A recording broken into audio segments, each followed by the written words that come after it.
నిజామాబాద్ జిల్లా ఎడపల్లి మండల కేంద్రంలోని గ్రామ పంచాయతీ కార్యాలయంలో నేడు పంచాయతీ ఎన్నికల నామినేషన్లు సాగుతున్న ప్రక్రియలో ఎడపల్లి గ్రామానికి చెందిన షేక్ జావీద్ బాబా జనరల్ రిజర్వేషన్ స్థానానికి సర్పంచ్ అభ్యర్థిగా అధికారికంగా తన నామినేషన్ పత్రాలను సమర్పించారు.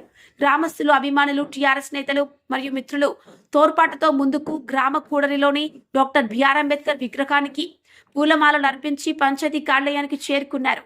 నామినేషన్ వేసిన అనంతరం మాట్లాడిన షేక్ జావీద్ బాబా గతంలో గ్రామ ప్రజలు తనను ఎంపీటీసీగా, ఉప సర్పంచ్గా నమ్మకంతో ఎన్నుకున్నారని గుర్తు చేశారు. ప్రజల ఆశీర్వాదంతో ఈసారి సర్పంచ్ పదవికి భారీ మెజార్టీతో గెలుస్తానన్న నమ్మకం వ్యక్తం చేస్తూ గ్రామంలో తాను చేపట్టిన అభివృద్ధి కార్యక్రమాలు, ప్రజాసేవ పనులు ప్రజల నుండి మన్ననలు పొందుతున్నాయని, మరోసారి అవకాశం ఇస్తే ఎడపల్లిని మరింత అభివృద్ధి దిశగా తీసుకువెళ్తానని తెలిపారు. తనపై నమ్మకం ఉంచి ప్రోత్సహిస్తున్న గ్రామ పెద్దలు, బీఆర్ఎస్ నేతలు, కార్యకర్తలు మరియు ఎడపల్లి ప్రజలకు హృదయపూర్వక ధన్యవాదాలు తెలిపారు.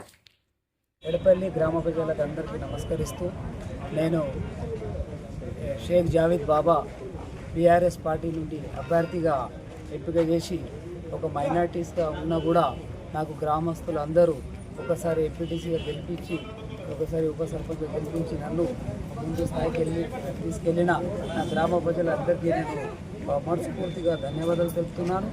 అదేవిధంగా బీఆర్ఎస్ పార్టీలో షకీల్ అన్న గారు నాకు నమ్మి టికెట్ ఇవ్వడం ఎంతో ఆనందకరంగా అనిపిస్తుంది. ఆమె భార్య సత్యమణి గారు కూడా రేపు మాకు వచ్చి ఇక్కడ ప్రచారంలో జాయిన్ అయ్యడానికి అవకాశాలు ఉన్నాయి.